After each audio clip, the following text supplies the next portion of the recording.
નમસ્કાર દર્શક મિત્રો, આપણા આ ખાસ મુલાકાતમાં ખાસ ચર્ચામાં આપનું સ્વાગત છે. જિંદગી કાફેની વિશેષ ચર્ચામાં આજે આપણે વાત કરીશું જીએસટીની. જી હા મિત્રો, આપ જ્યારે પણ રેસ્ટોરન્ટમાં જતા હશો, મોલમાં જતા હશો, શોપિંગ કરતા હશો, લાંબુ બિલ આવે, પછી નીચે તમે ટોટલ નીચે પાછા બે SGST, CGST એવું કંઈક વાંચતા હશો. તમને થતું હશે કે આ ટકાવારી શું છે, અને કદાચ સાંભળતા બી હશો આના વિશે ઘણી બધી વાતો. આ જીએસટીના 5 વર્ષ થઈ ગયા છે અને ઘણા સમજી ગયા હશે, ઘણા સમજી રહ્યા હશે, ઘણાના મનમાં હજુ પણ સંશય હશે. તો આજના એપિસોડમાં આપણે જીએસટીને એકદમ સાદી સરળ ભાષામાં સમજવાનો પ્રયત્ન કરીશું.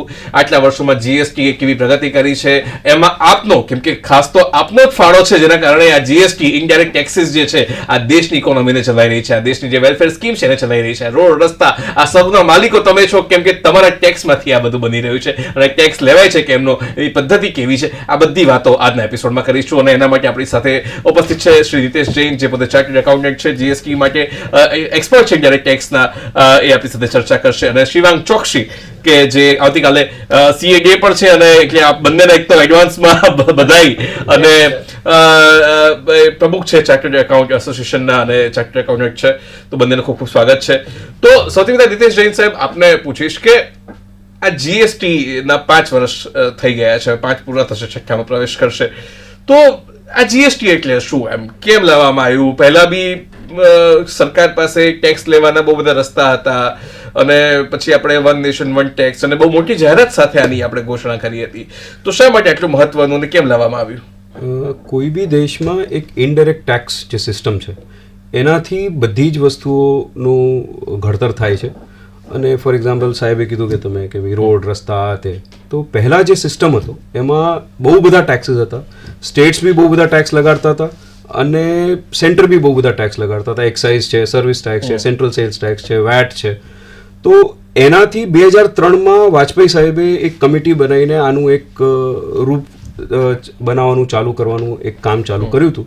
અને 2003થી આપણને 2017 સુધીની જે આખી જર્ની હતી એમાં બહુ બધા સુઝાવ આવીને આ જીએસટીનું એક ઘડતર થયું, જેમાં 10થી વધારે ટેક્સ લોઝ જે હતા જૂના એ કાઢી નાખવામાં આવ્યા અને જીએસટી લાવવામાં આવ્યું. એનું મેઇન પર્પઝ હતું કે ભાઈ જે ટેક્સ એક વસ્તુ ઉપર એક જ ટેક્સ આખા કન્ટ્રીમાં લાગવો જોઈએ, જે મોદી સાહેબ બી કહે છે કે વન નેશન વન ટેક્સ. તો એના લીધે આ આખું જીએસટી લાવવામાં આવ્યું, કેમ કે દરેક વસ્તુ પર અલગ અલગ રેટ લાગે એ કોઈ બી કન્ટ્રી માટે સારું નથી. જી, તો બહુ સરસ મજાની વાત કરીએ. એનું ઉદાહરણથી સમજવા શિવાંગજી પ્રયત્ન કરીએ. ધારો કે હું પહેલા ગાડી લેતો હતો, તો પહેલા હું ટાયર પર અલગ આપતો હતો, એના કાચ માટે અલગ આપતો હતો. તો હવે તમે એમ કહો છો કે આખી ગાડી બને પછી ટેક્સ આપવાનો, એવું કે પછી અલગ અલગ વસ્તુ અલગ અલગ સ્ટેજ પર બની એને જો આવા ઉદાહરણથી જો સમજાવી શકો? ઉદાહરણથી હું સમજાવું તો આપણે જયારે પહેલા ગાડી વેચનાર વ્યક્તિ, જયારે કંપની, તો એને બહુ જ બધા એક એડજસ્ટમેન્ટ કરવા પડતા હતા, બહુ જ બધા અલગ અલગ ટેક્સ ભરવા પડતા હતા. અને ત્યાર પછી આ એક ગાડી એ બનાવે અને એ આપણને વેચતો. તે વખતે જયારે એની પહેલા એના ઉપર એક્સાઇઝ લગાવે, બીકોઝ મેન્યુફેક્ચર કરેલું હોય એટલે એક્સાઇઝ લાગે, પછી એ સેલ કરે એટલે એના પર વેટ લાગે. એટલે એવી રીતના અલગ અલગ ઘણા બધા ટેક્સીસ એ આપણી પાસેથી ઉઘરાવતા હતા. આ દરેક ટેક્સની અલગ અલગ મિકેનિઝમ, અલગ અલગ ડિપાર્ટમેન્ટ, ઘણા સ્ટેટ ડિપાર્ટમેન્ટ, ઘણા સેન્ટ્રલ ડિપાર્ટમેન્ટ. એટલે આને આખું એક પ્લેટફોર્મ પર લાવવું, એનું આખું વર્કિંગ અને એનું આખું કોસ્ટ જે કન્સ્ટ્રક્શન આપણે કહીએ એ ગાડીવાળા માટે બી એટલું સહેલું થઈ ગયું. અને આજે એણે એક જ ટેક્સ લગાવવાનો કે જીએસટી, અને એને બી જે બી આજે ટેક્સીસ ભરતો હતો એ ટેક્સીસમાં બી એને ક્રેડિટથી માંડીને આ બધું હવે સિસ્ટમ ઓર્ગેનાઇઝ થઈ ગયું.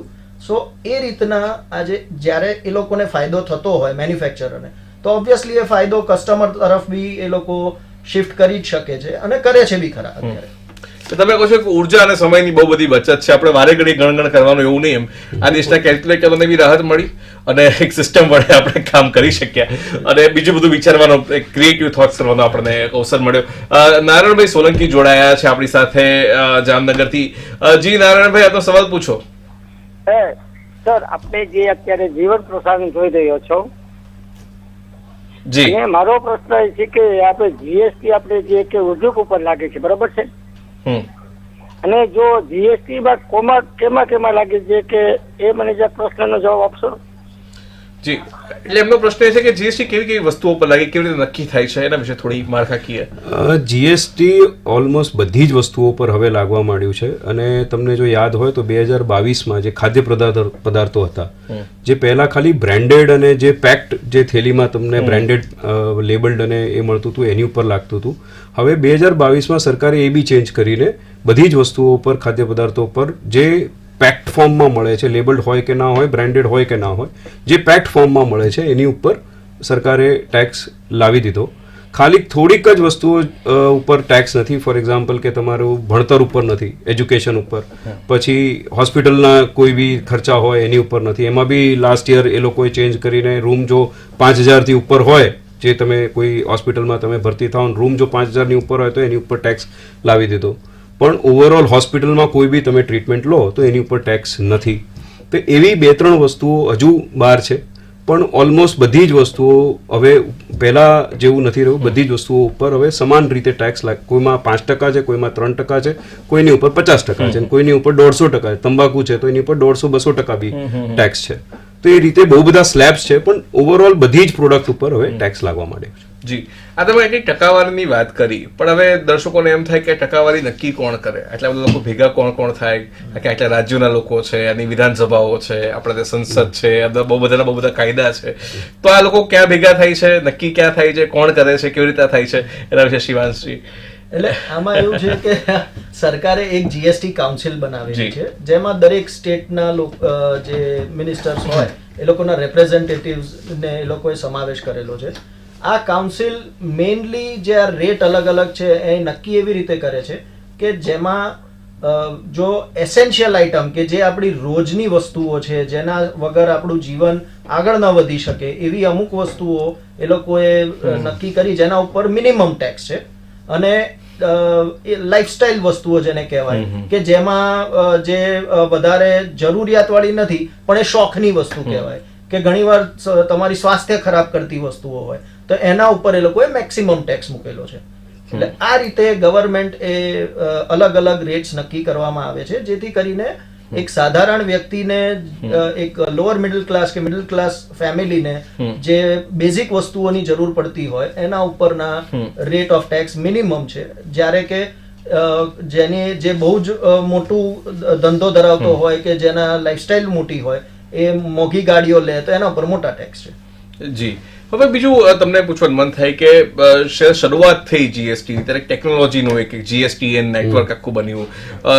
એમાં મોટી કંપનીઓ બરાબર, પણ નાના વેપારીને એમ થતું હતું કે અમારે આ સોફ્ટવેર શીખવાનું, સમજવાનું, સીએ પાસે જવાનું. એટલે એ શરૂઆતનો એક તબક્કો એવો હતો કે થોડો કોમ્પ્લિકેટેડ અને થોડો પડકારજનક વેપારીઓ માટે. ધીરે ધીરે આખું સોફ્ટવેર સરળ થયું, વ્યવસ્થાઓ સરળ થઈ. અને આ વર્ષની થીમ જ ટેકનોલોજીની વાત કરે છે, અને આપણી જે થીમ છે પણ ટેકનોલોજીથી તરક્કી. તો આ ટેકનોલોજીની તરક્કી કેવી રીતના થઈ છે અને શું પડકારો ને આપણે સામનો કર્યો અને કેવા પડકારો છે હજુ પણ? તમને થોડોક પાછળ લઈ જઈશ. 2010-11ની વાત છે. બધા જ રિટર્ન ઓલમોસ્ટ તમે પેપરથી જ ફાઇલ થતા હતા. કોઈ ટેકનોલોજીનો એટલો યુઝ નહોતો થતો. તો એની સાથે સાથે ચોરીઓ બી બહુ થતી હતી. અને એની સાથે સાથે લોકોના મનમાં ડિસિપ્લિન, જેને કહેવાય કે એક ફિનાન્શિયલ અને ટેક્સ ડિસિપ્લિન, એ બી નહોતું સરકાર લાવી શકતી. બટ 10-11થી ટેકનોલોજીનો યુઝ, સર્વિસ ટેક્સ હોય, એક્સાઇઝ હોય, ઇન્કમ ટેક્સ હોય, અને એમાં એ લોકોએ ચાલુ કર્યો અને એનો બહુ જ સારો પ્રતિસાદ એમને મળ્યો. જીએસટીમાં એ લોકોએ શરૂઆતથી જ એને ટોટલી ટેકનોલોજી બેઝડ જ રાખ્યો. અને જુલાઈ 2017થી જ્યારે આ જીએસટી આવ્યું ત્યારે એન્ટાયર સિસ્ટમ, તમે રજિસ્ટ્રેશન હોય, તમારું રિટર્ન ભરવાનું હોય, રિફંડ લેવું હોય, તમારી ઉપર કોઈ કેસ હોય, તમારે રજિસ્ટ્રેશનનું કેન્સલેશન કરાવવું હોય કે કોઈ બી કામ કરાવવું હોય, તમારે સરકાર પાસે જવાની જરૂર નથી. એ મુદ્દો લઈને આ ટેકનોલોજી લાવવામાં આવી છે. અને એમાં હજુ સુધાર થઈ રહ્યા છે અને કોઈ બી નવી વસ્તુમાં સુધાર તો જરૂરી છે. પણ 6 વર્ષમાં અમારો એવો એક એક્સપિરિયન્સ રહ્યો છે કે ટેકનોલોજી હેઝ નાઉ સ્ટેબિલાઇઝડ, જે અમે ઇંગ્લિશમાં કહીએ કે ભાઈ હવે એટલી પ્રોબ્લેમ નથી રહી. થોડી ઘણી હજુ બી થાય છે જ્યારે ડ્યુ ડેટ આવે છે ને આવે છે, પણ ટેકનોલોજીના લીધે તમે જોશો કે પહેલાં 17-18માં જે એવરેજ ટેક્સ કલેક્શન હતું એ 80,000 કરોડ હતું, એ હવે 22-23 એવરેજ કલેક્શન થઈ ગયું છે 1.5 લાખ કરોડ. લગભગ 2 ગણું કહી શકાય. હા, લગભગ 2 ગણું થઈ ગયું છે. અને હવે 23-24 મને દેખાય છે કે 2 ગણાથી વધારે થવા જઈ રહ્યું છે. અને એ ટેકનોલોજીના લીધે જ પોસિબલ થયું છે. અને સામે તમે જોશો તો ઇન્કમ ટેક્સનું કલેક્શન બી એટલું જ વધી રહ્યું છે. તો જીએસટીના લીધે, કેમ કે જે ટ્રાન્ઝેક્શન હતા, જે પેરેલલ ઇકોનોમીમાં હતા, કે 2 નંબરમાં જે આપણે કહી શકીએ, એ હવે બધા બુક્સ પર આવી રહ્યા છે. તો જે લોકોને જેન્યુઇનલી ધંધો કરવો છે, એ ટેકનોલોજીના લીધે જ એ લોકો શાંતિથી એમનો બિઝનેસ જેન્યુઇનલી કરી શકી રહ્યા છે. તો ટેકનોલોજીનો તો બહુ મોટો ભાગ છે ઉત્સવભાઈ. જી, બહુ સરસ વાત કરી કે એક તો લગભગ એની કમાણી જે સરકારની કહેવાય, જે આવક છે એ 2 ગણી થઈ ગઈ, ટેક્સ બેઝ ડબલ થયો એમ કહી શકાય. હવે શિવાજી, આપણે પૂછું કે સૌથી પહેલા કે આમ જ્યારે નવું એટલે ઘણા બધા ફોર્મ પહેલા ભરવાના થતા હતા, કે રિટર્નના એક્સ ફોર્મ 2-3 મહિને ભરવાનું ને અમુક 6 મહિને, આવું સાંભળતા અમે એમ ઘણી બધી જગ્યાએથી, અને એમાં ઘણા કન્ફ્યુઝન શરૂઆતમાં હતા. તો અત્યારે હાલ જે આવકના પ્રમાણે કે ટર્નઓવરના પ્રમાણે જે ટેક્સના જે ફોર્મ જે ફિલઅપ કરવાના હોય, તો એ માળખું અત્યારે હાલ કેવું છે? કોને કેટલું ભરવાનું, કોને નહીં ભરવાનું, કોને બાદ છે, કોણ પેલું બધું જોડે બધું ભરી શકે, એ જો સાદી ભાષામાં સમજાવી શકો. એટલે આમાં એ લોકોએ છે ને અમુક ટર્નઓવર્સ મૂકી દીધેલા છે કે ભાઈ 1.5 કરોડ સુધીનું ટર્નઓવર હોય એ લોકોને ક્વાર્ટરલી સિસ્ટમ ભરી શકો, કે ભાઈ દર 3 મહિને તમે તમારું રિટર્ન ભરો. પણ આજે એક વસ્તુ એવી બી છે કે જેમાં એ લોકોએ દર મહિને અમુક રિટર્નો તો ભરવાના આવે જ છે. એટલે જેના માટે થઈને આજે લોકો મંથલી રિટર્ન પર વધારે ફોકસ કરે છે. અને એ ટેકનોલોજીના કારણે જ એ વસ્તુને એટલું ઇઝીલી એક્સેપ્ટ કરી રહ્યા છે કે જેનું ટર્નઓવર લો હોય કે હાઈ હોય, દરેક વ્યક્તિ મંથલી રિટર્ન ભરવા ઉપર હવે આવી ગયું છે. બીકોઝ એમને બી આજે સામે જે એમણે પરચેસ કર્યું હોય એને જે જીએસટી ની ક્રેડિટ લેવાની હોય, સામે એમણે જે વેચાણ કર્યું અને એના ઉપર જે જીએસટી એમણે બજારમાંથી ઉઘરાવ્યો છે એ ભરવાનો, એનું જે બાદબાકી કરીને જે ભરવાનો આવે, તો એ જીએસટી આજે એ ઇઝીલી મંથલી બેસિસ ઉપર હોય છે તો ભરી શકે છે. અધરવાઇઝ જો નાનો વેપારી હોય તો એની પાસે આજે બી 3 મહિને એકવાર રિટર્ન ભરવાનું ઓપ્શન છે, પણ એમણે એમનું વેચાણ દર મહિને જ ભરી દેવું પડે. એટલે ફોર્મ્સ એટ મેક્સિમમ હું એમ કહી શકું કે દર મહિને 2 ફોર્મ ભરવાના આવે છે. એક તમારું વેચાણનું અને બીજું જેમાં તમારું ખરીદ વેચાણ બેવ દેખાય અને તમે ટેક્સ ભરી શકો. એટલે આજે ટેકનોલોજી જે હવે આ 6 વર્ષમાં ગવર્મેન્ટે સુધારા કરતા ગયા, એના ઉપરથી આજે એટલું દેખાય છે કે કોઈ બી વ્યક્તિને એટલી ખબર પડી રહી છે કે એમનું 3 મહિને, 6 મહિને, 9 મહિને કે 12 મહિને એમનું ટર્નઓવર અને એમનો ધંધો કેવી રીતનો આગળ વધી રહ્યો છે. એટલે આ પ્રમાણે જ્યારે આટલું મોટો દેશ અને આટલા બધા અલગ અલગ વિવિધ જાતના ધંધા છે, વિવિધ જાતની રીત છે ધંધો કરવાની, તો એને જે રીતે એ લોકો એક પ્લેટફોર્મ પર લાવવાની અત્યારે કોશિશ કરી રહ્યા છે, એ મારા હિસાબે તો ખૂબ સારી રીતે કરી રહ્યા છે. આમાં એક હું વાત એડ કરવાનું, શિવાંગભાઈએ બહુ સારું સમજાવ્યું. 20 લાખથી ઉપર જો તમારું ટર્નઓવર હોય તો જ તમારે જીએસટીમાં રજિસ્ટ્રેશન લેવાની જરૂર છે. જો તમે એને સરખાવો કે પહેલાં શું હતું, તો પહેલાં વેટમાં લિમિટ હતી 5 લાખ, સર્વિસ ટેક્સમાં લિમિટ હતી 10 લાખ અને એક્સાઇઝમાં લિમિટ હતી 1.5 કરોડ. બરાબર? એટલે એ જે તફાવત હતો એ બહુ મોટો હતો કે મેન્યુફેક્ચરરોને બહુ મોટી રાહત હતી, સામે સર્વિસ પ્રોવાઈડરને એટલી નહોતી અને ટ્રેડરને એટલી નહોતી. તો હવે બધા જ એક જ લેવલે જીએસટીમાં, જેને રિયલ ડેમોક્રેસી કહેવાય, તો ઇટ ઇઝ ડેમોક્રેટાઇઝેશન ઓફ ટેક્સીસ. તો એ જીએસટી અચીવ કરી શક્યું છે. અને હવે તમારે 20 લાખ અને ગુડ્સમાં 40 લાખ છે, અને થોડાક પ્રદેશોમાં 10 લાખની જ લિમિટ છે, જે નાના પ્રદેશો છે, નોર્થ ઇસ્ટ જેને કહેવાય. પણ ઓવરઓલ આ લિમિટ અચીવ કરી શક્યા છે. જી, અમુક તમે જૂની વ્યવસ્થાની પણ વાત કરી. ક્યારેક આપણે સાંભળતા કે જૂની વ્યવસ્થામાં જે અમુક કદાચ કેસ સોલ્વ ના થયા હોય અથવા તો એના કોઈ પેન્ડિંગ હોય અથવા એની કોઈ ટેકનિકલ કારણોસર એ જૂની વ્યવસ્થા પ્રમાણે જે સોલ્વ થઈ શકે એવું હોય, તો શું એને કોઈ જીએસટીના એમાં કોઈ અનુવાદ, આર્થિક અનુવાદ થઈને એમાં આવી શકે એવું છે કે પછી જૂની સમસ્યા પ્રમાણે કે જૂની ભાષા પ્રમાણે, જૂના કાયદા પ્રમાણે સોલ્વ કરવો, એના અંગે શું સ્ટેટસ છે? ના, જૂના કાયદાના જેટલા કેસીસ છે કે જે ડિમાન્ડ છે કે જે બી ઇન્ક્વાયરીઓ છે, એ જૂના કાયદા પ્રમાણે જ ચાલશે. એમાં જીએસટી નો કાયદો લેવાના બાકી નીકળતા હોય તો એ પ્રમાણે જ તમારે ટેક્સ, વ્યાજ, પેનલ્ટીના જે બી કાયદા હતા અને જે બી અપીલના ને જે કાયદા હતા એ જૂના કાયદા પ્રમાણે જ લાગશે. પણ આજે જ અમને કમિશનરે એક એવી ઇન્ફોર્મેશન આપી કે નેક્સ્ટ 3 મહિનામાં એમને ટાર્ગેટ મૂક્યો છે કે જૂના જેટલા વેટના કેસ છે એનો નિકાલ કરી દેવામાં આવશે. અને એમને રિક્વેસ્ટ બી કરી કે ભાઈ ટ્રેડને કે ભાઈ તમે સામેથી બી આવી જાઓ, તમારા જો કેસ હોય તો અમે જે નિકાલ થતો હશે એ કરી દઈશું, તમારે જે ભરવાના થતા હશે તમે ભરી દેજો. પણ 3 મહિનાનો ટાર્ગેટ એમને રાખ્યો છે. તો જૂના જે અમે લેગેસી કેસ જેને અમે અમારી ભાષામાં કહીએ એ પૂરા કરવાનો ટાર્ગેટ છે, પણ એ તો જૂના કાયદા પ્રમાણે જ ચાલશે. જી જી. તો આ વારસાની વાત કરી તો એક નવો શબ્દ આ જીએસટી પછી જે છાપાઓમાં જોવા મળ્યો, અખબારોમાં જોવા મળ્યો, એ બોગસ બિલિંગ કૌભાંડ. હવે આ જે બોગસ બિલિંગ જે થાય છે એક્ઝેક્ટલી એમાં શું થતું હોય છે ને એને નિવારવા માટે શું કેવી તૈયારીઓ સરકારની અથવા વ્યવસ્થાની છે? બોગસ બિલિંગ એટલે હું તમને એક જ લાઈનમાં કહું કે મારી પાસે સ્ટોક નથી, મારી પાસે કોઈ ખરીદ નથી, તો પણ હું તમને વેચાણના બિલો આપી દઉં. એમાં શું થતું હોય છે કે જે લોકોને આ ટાઈપનું બોગસ બિલિંગ કરવું હોય એ એક પાન કાર્ડ ઉપર મલ્ટિપલ જગ્યાઓએ ખૂબ બધા રજિસ્ટ્રેશન્સ લઈ લે અને ત્યાંથી પછી એ લોકો ઈચ્છા થાય એ પ્રમાણે અમુક જે એમણે પ્રોડક્ટ હોય એ પ્રમાણે એમના બિલોનું બનાવવાનું ચાલુ કરી દે. હવે એ આજે તમારા મારા જેવા જે લોકોને ખબર ન હોય, અલ્ટિમેટલી એવા લોકોને આ વસ્તુ ઇફેક્ટ કરે છે. કારણ કે ઘણા એવા હોય છે કે જે જાણી જોઈને આવા બિલો ખરીદતા હોય છે, જેથી કરીને એમને એમનો ટેક્સ ઓછો ભરવાનો થાય. ટેક્સની ક્રેડિટ મળી જાય એટલે ટેક્સ ઓછો ભરવાનો થાય. આજે એ સાયકલ આગળ વધતી જઈ રહીને કોમન મેન પાસે જાય ત્યારે કોમન મેન બિચારો હેરાન થાય કે મને ખબર નહોતી અને મેં આવું એક બિલ લીધું, હું ઓળખતો નહોતો, મેં પૂરું પેમેન્ટ બી કર્યું છે. આજે એક ડોક્ટર 1 લાખ રૂપિયાનું સ્ટીલ લે છે અને એના ઉપર 28% જીએસટી લાગતો હોય ને એને 1,28,000નો ચેક કોન્ટ્રાક્ટરને આપી દીધો કે મારા ઘર બનાવવા માટે આ સ્ટીલ ખરીદ્યું છે, આ રહ્યું બિલ. ઓકે, સ્ટીલ આવી બી ગયું, પણ બિલિંગ કરનારો વ્યક્તિ એ કોઈ ખોટી વ્યક્તિ હતી અને સ્ટીલ ખરેખર કોન્ટ્રાક્ટરે ક્યાંક રોકડેથી ઓછા ભાવે લીધેલું, જેથી કરીને તે એનો નફો વધારી શકે. હવે આમાં જ્યાં ડોક્ટર જેણે પોતે પૂરું 1,28,000નું પેમેન્ટ કરી દીધું છે એના ઉપર એક ઇન્ક્વાયરી આવે કે તમે એક ખોટું બિલ લીધું છે, એટલે તમે આ ખોટું બિલ લઈને કાં તો તમે એની ક્રેડિટ વાપરવા માંગો છો, જે રેગ્યુલર બિઝનેસમેન એ જ કરતો હોય છે.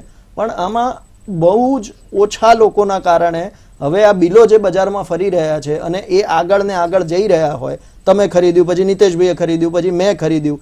હવે આમાં આપણને તો એક્ઝેક્ટલી ખબર હોય નહીં ઘણીવાર કે સાચું કયો છે ખોટો કયો છે.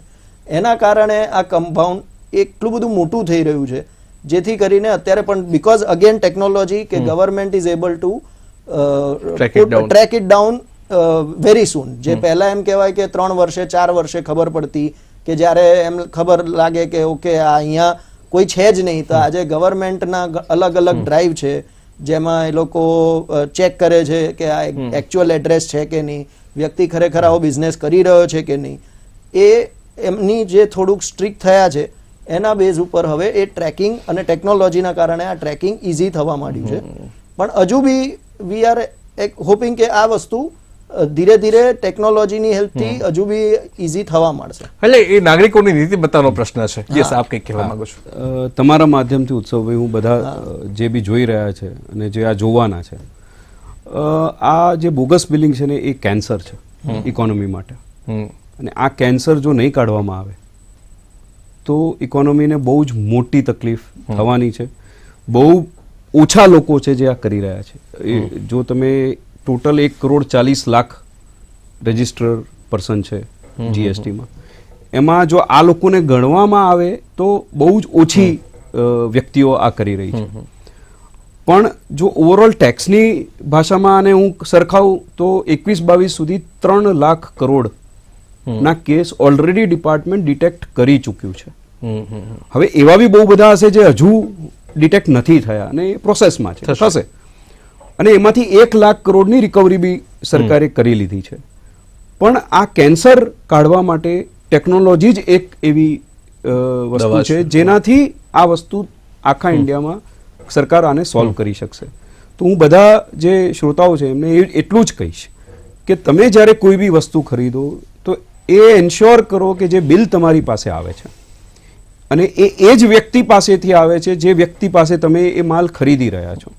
અને જ્યારે તમે માલ ખરીદો છો તો એના જેટલા બી પ્રૂફ છે એ તમે એને કહો કે એ તમને આપે અને તમે એને સાચવીને રાખો, તાકી કાલે ઉઠીને કોઈ બી તમને કોઈ પ્રશ્ન સરકાર પૂછે, કોઈ ઓફિશિયલ પૂછે તો તમે જવાબ આપી શકો. જી. તો જો એ નહીં કરો તો કાલે ઉઠીને એ તો ભાગી ગયો જે કરનારો હતો, પણ તમારે એ ભરવાનું આવશે. જી, હું તમને એમ પૂછું એક સામાન્ય નાગરિક તરીકે, હું એને ટેક્સ લિટરસી આપણે જો કહી લઈએ તો એક બિલને મારે જોવું કઈ રીતના, અને ફોર એક્ઝામ્પલ એમાં કોઈ માહિતી આપી છે, જીએસટી નંબર પણ આપ્યો છે, પેન નંબર પણ આપ્યો છે, મને કઈ વિગતો, એક તો મારી પાસે મને કઈ વિગતો ચેક કરવી અને શું સવાલો પૂછવા એ દુકાનદારને અથવા તો એ જે બી ધંધાનો માલિક છે એને, તો જેનાથી હું સાચો અથવા ક્યાં હું જઉં તો મને સાચી માહિતી મળે ને એનું એનાલિસિસ કરી શકું. જો એનું કોઈ ઉદાહરણ તમે મને આપી શકો, એક બિલ વાંચવું કઈ રીતના? હું તમને અત્યારે બહુ એક વાયરલ મીમ થયું હતું કે તમે રેસ્ટોરન્ટમાં જાઓ છો અને પેલો તમારી પાસે 5% ને 18% ને જીએસટી ઉઘરાવે છે, તો એ ઉઘરાવીને ભરે છે કે નથી ભરતો? તો એમાં એક સરળ રીત છે કે તમારે એની જે જીએસટી નંબર છે એ તમે જઈને ચેક કરી શકો. એક વેબસાઇટ છે ગવર્મેન્ટની, જીએસટીની વેબસાઇટ, ત્યાં એ નંબર નાખશો તો એ વેલિડ રજિસ્ટ્રેશન છે કે નહીં એનું એ તમને દેખાશે. બીજું તમને એવું બી દેખાશે કે એ કોમ્પોઝિટ સ્કીમમાં રજિસ્ટર્ડ છે કે નહીં. જો કોમ્પોઝિટમાં છે તો એ બિલમાં ટેક્સ લગાડી જ ના શકે. બરાબર.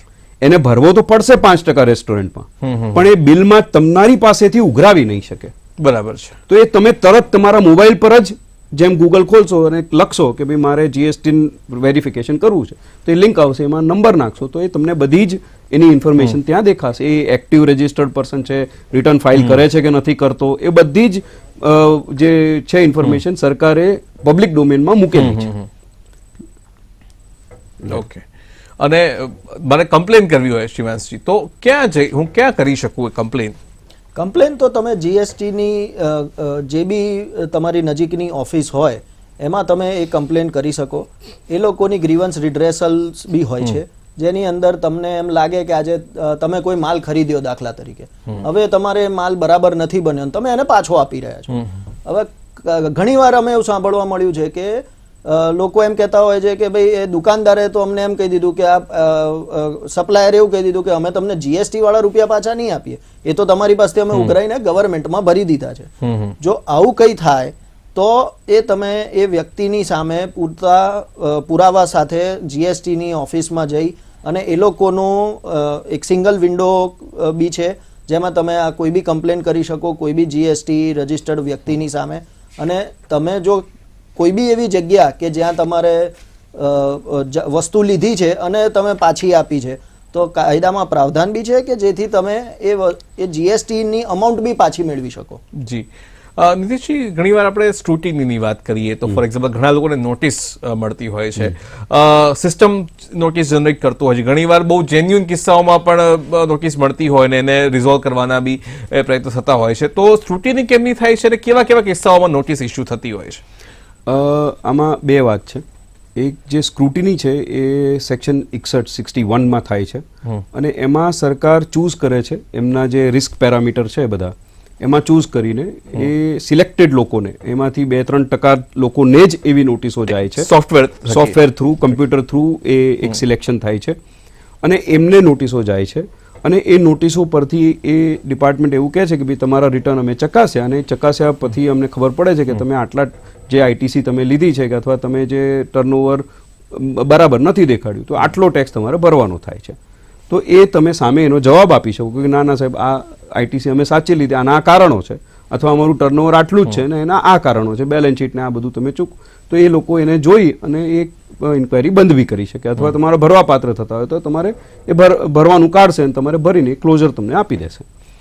બીજી જે મુદ્દો છે કે તમે ઇન્વેસ્ટિગેશન જો તમારે ત્યાં થાય, જેને આપણે રેડ બી એક લૂઝ ભાષામાં કહીએ અથવા સર્ચ ઇન્સ્પેક્શન, એ કેસમાં જો ડિપાર્ટમેન્ટ પાસે કોઈ એવી બાતમી અથવા કોઈ એમને એવી ઇન્ટેલિજન્સ મળી હોય કે તમે કંઈક કાયદાનું ઉલ્લંઘન કર્યું છે મોટું અથવા નાનું, તો એ તમારે ત્યાં આવી અને આખું ચેક, તમારા જેટલા બી રેકોર્ડ્સ છે, ડેટા છે, ડોક્યુમેન્ટ્સ છે, એ બધા ચેક કરી અને પછી તમને એ એમનું આખું પ્રોસેસ ફોલો કરીને એ તમને ડિમાન્ડ નોટિસ આપી શકે. અને તમે કાં તો તમને એગ્રી થતા હો તો તમે એને ભરી દો, અથવા ના હોતો તમે એને લિટિગેશનમાં બી લઈ જઈ શકો. અપીલ છે, ટ્રાઇબ્યુનલ છે, પછી હાઈકોર્ટ છે.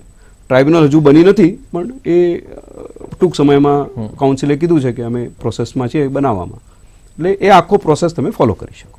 જી.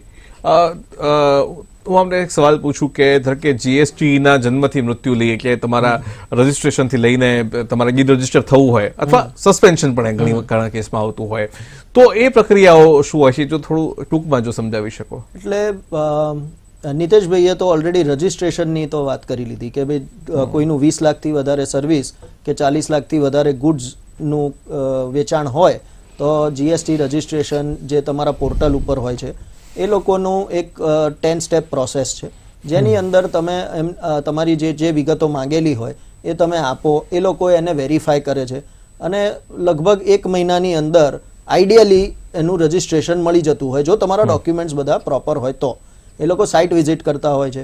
હવે વાત આવે છે કે મારે દાખલા તરીકે મારો ધંધો બંધ કરી દેવો છે, મારે હવે આ જીએસટી નંબરની જરૂર નથી, તો તમારે તમારા બધા ડોક્યુમેન્ટ્સ, તમારું પ્રોફિટ લોસ, તમારી બેલેન્સ શીટ કે હવે મારી પાસે સ્ટોક નથી, સર્વિસ ઓરિએન્ટેડ હોય તો હવે હું કોઈ આ રીતનો બિઝનેસ કે સર્વિસ આપતા નથી, એ વસ્તુઓ બધી આપી દઈએ. તે પછી એને કેન્સલેશન માટેનું ફોર્મ ભરવાનું હોય છે. એ કેન્સલેશનનું ફોર્મ જીએસટી ડિપાર્ટમેન્ટવાળા વેરીફાઈ કરશે અને વેરીફાઈ કર્યા પછી એ લોકો તમારા બુક્સ ઓફ અકાઉન્ટ્સ જોઈને જો એમને એ વસ્તુ બરોબર લાગે તો એ લોકો તમારું એક કેન્સલેશનનું તમને સર્ટિફિકેટ આપી દે, જેથી કરીને તમારે જીએસટીમાં એ કેન્સલેશન તમારું કન્ફર્મ થઈ જાય. જી, તો બહુ અગત્યની વાત તમે કરી. ખાલી હવે એક છેલ્લો એક સવાલ આપના, કેમ કે કાલે આપણે એક સીએ દિવસની ઉજવણી કરીશું, એક સીએ માટે ઇનડાયરેક્ટ ટેક્સેશનના સીએ બનવું, હિતેશ જઈને આપણે પૂછીશ કે કેટલું કેરિયર એડવાઇસ કેવી? સીએ કરવું એ જ બહુ મહત્વની વાત છે, બહુ સારી વાત છે, બહુ જ સારું પ્રોફેશન છે. હું 2002થી સીએ છું અને 2004થી મેં મારી કારકિર્દી ઇનડાયરેક્ટ ટેક્સમાં, સર્વિસ ટેક્સ, એક્સાઇઝ વેટ અને હવે જીએસટીમાં કરી રહ્યો છું. સૌથી સારી જે 3-4 હવે લાઈન રહી છે એમાંથી એક ઇનડાયરેક્ટ ટેક્સ છે અને આઈ વુડ રેકમેન્ડ પીપલ કે ભાઈ જેમને બી ઈચ્છા હોય, જેમને પેશન હોય ઇનડાયરેક્ટ ટેક્સ તરફ, એમને જોડાવવું જોઈએ, કેમ કે આ દેશમાં બહુ જ મોટી જરૂરિયાત સીએની છે. કેમ કે તમે જુઓ કે પહેલાં 52 લાખ રજિસ્ટર્ડ લોકો હતા જ્યારે જીએસટી આવ્યું, આજે 1,40,00,000 છે. એટલે ઓલમોસ્ટ આ બી 3 ગણું, 2.5 ગણું તો 3 ગણું બી હવે થવા જઈ રહ્યું છે, પણ એ પ્રમાણમાં સીએ નથી વધ્યા. જી, અને ઇનડાયરેક્ટ ટેક્સમાં તો સીએ નથી જ વધ્યા. જી, તો કારકિર્દી માટે તો મારા પ્રમાણે તો બહુ જ સારી છે, પણ તમારે એનું પેશન, તમારી એની ઈચ્છા, તમારે ભણતર, તમારે મહેનત જો કરશો તો આમાં બહુ જ સારી લાઈન છે.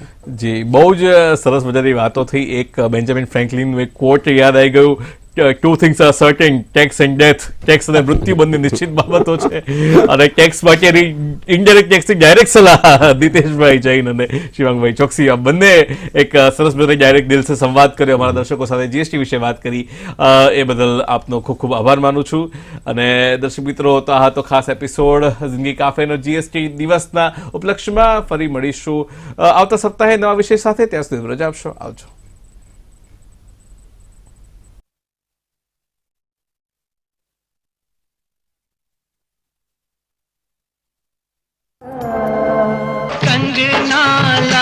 घर लौट के आए रे परदेश विदेश वासे घूम के आया सावन.